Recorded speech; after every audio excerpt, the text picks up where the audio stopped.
bisa beli rumah, punya suami atau istri yang cantik gitu, terus ngerasa bahwa this is life, ini loh kehidupan. Tapi apakah itu benar?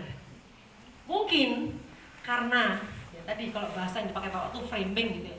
Kalau saya lebih senang mengatakan struktur yang dibuat dari dulu sampai sekarang itu seperti itu. Jadi orang merasa kayaknya yang normal tuh itu. Sering sekali saya ketemu anak-anak yang ingin menempuh jalan seperti yang kita tempuh gitu ya, bukan jalan-jalan yang normal gitu. Itu pertanyaannya selalu ke orang tuanya itu, orang tuanya yang tanya, kamu kenapa sih milih seperti ini? Gak usah jauh-jauh, aku ambil contoh. Ada anak seorang pejabat tinggi, itu pejabat tinggi bener, bapaknya komisaris gitu. Dia dari keluarga yang sangat berada, sekolah dia nggak tanggung-tanggung di Eropa gitu ya, habis lulus dari UI ke Eropa gitu. Terus kemudian dia pulang, dia merasa bahwa kayaknya aku bisa deh berbuat banyak untuk petani. Bagus ya, padahal dia sekolahnya jauh dari masalah pertanian dia. Terus si anak ini ternyata seperti biasa, jadinya berkonflik dengan ayahnya yang ingin membuat dia itu, bahwa kamu tuh namanya kerja itu ya udah aku biayai mahal banget gitu ya, sampai kamu jadi master di sekolah yang sangat prestisius di Eropa itu. Itulah kerjalah pakai apa namanya, pakai dasi gitu kan. Rata-rata kan itu seneng anak itu dari Mercy pakai dasi masuk kantor. Itu kelihatannya oke, wow. Tapi itu buat saya pribadi sangat duniawi. Kamu yakin yang dinilai oleh Allah kemuliaannya seperti itu? Tadi Bapak itu hubud dunia. Itu yang kelihatan cantik dan indah di dunia. Tapi apakah kamu memberi manfaat buat sekitarmu, menjadi khairun nas anfa'uhum linnas? Belum tentu. Ekstrim nih, naik sepeda gitu ya di pedesaan, ngobrol dengan petani, terus berusaha berpikir bagaimana caranya agar kita bisa membuat hasil-hasil yang dihasilkan oleh hasil pertanian yang dihasilkan oleh para petani itu bisa punya nilai tambah. Pelan-pelan kemudian ada hasilnya.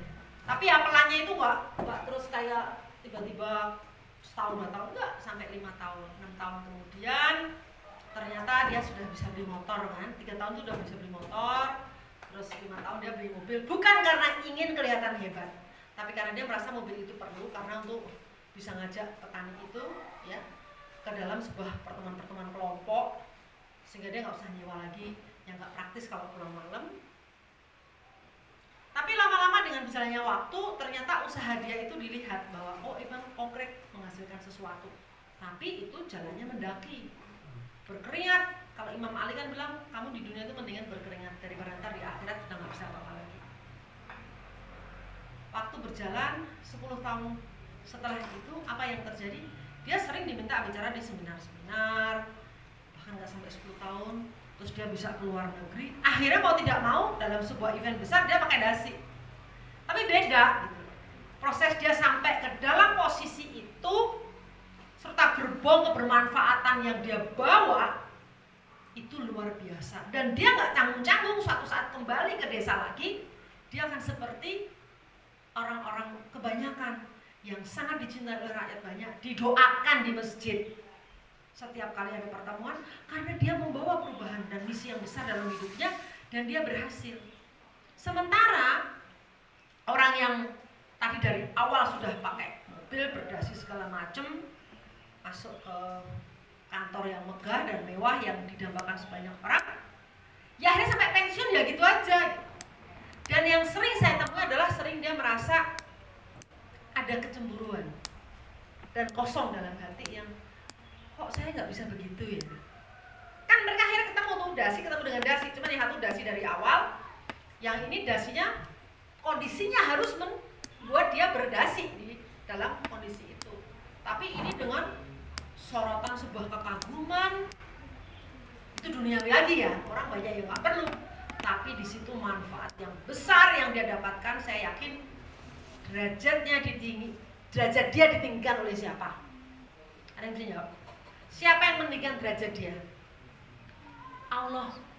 Karena apa yang dilakukan adalah dari bawah dia betul-betul berjuang untuk rakyat.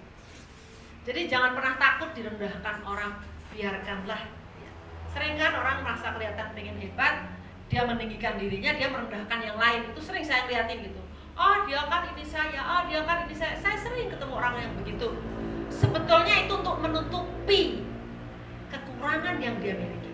Setiap orang yang merendahkan orang lain karena sebetulnya dia sendiri adalah bukan rendah hati, dia rendah diri karena dia ingin kelihatan hebat. Dan jangan pernah peduli dengan orang-orang yang seperti itu. Seringkali lah, saya bukan profesor gitu, ada orang yang bilang, ah dia ngerti apa, oh dia tuh pede aja gitu. Gak apa-apa, jangan pernah sakit hati, rugi.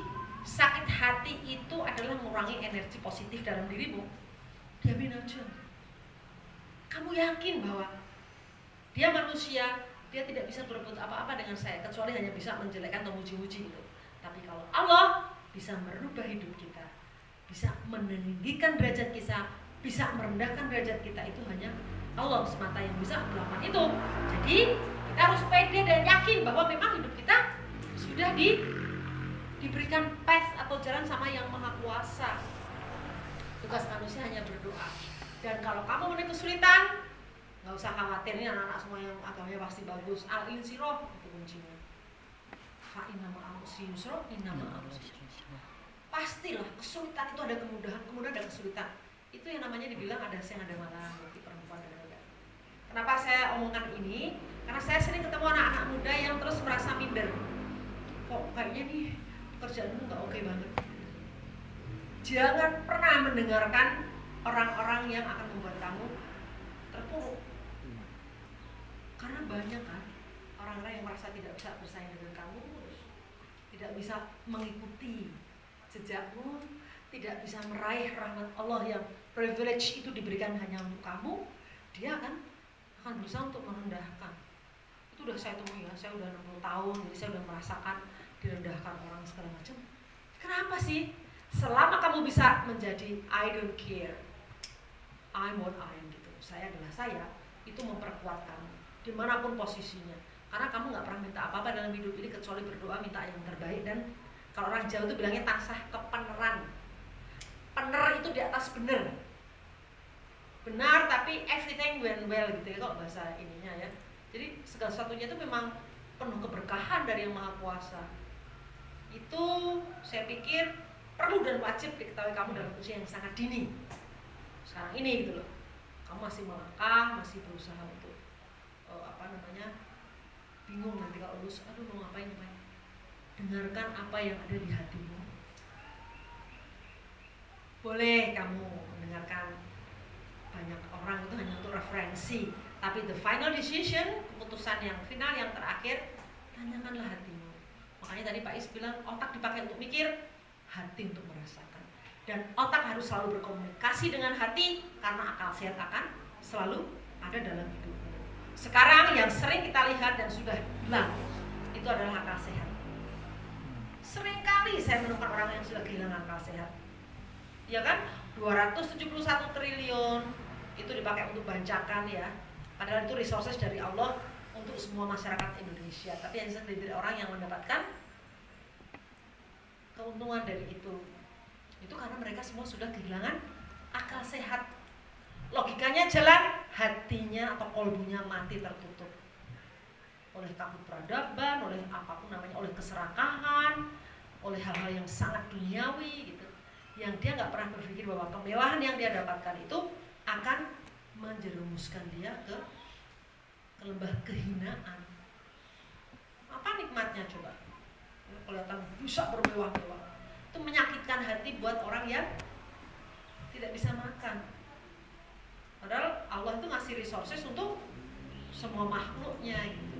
Kamu punya kesempatan bisa mengelola untuk kemaslahatan bersama, kamu habiskan untuk sebuah kemewahan yang tidak ada artinya buat orang lain. Saya kira itu ya. Saya mau nambah lagi dikit, boleh kan? Boleh.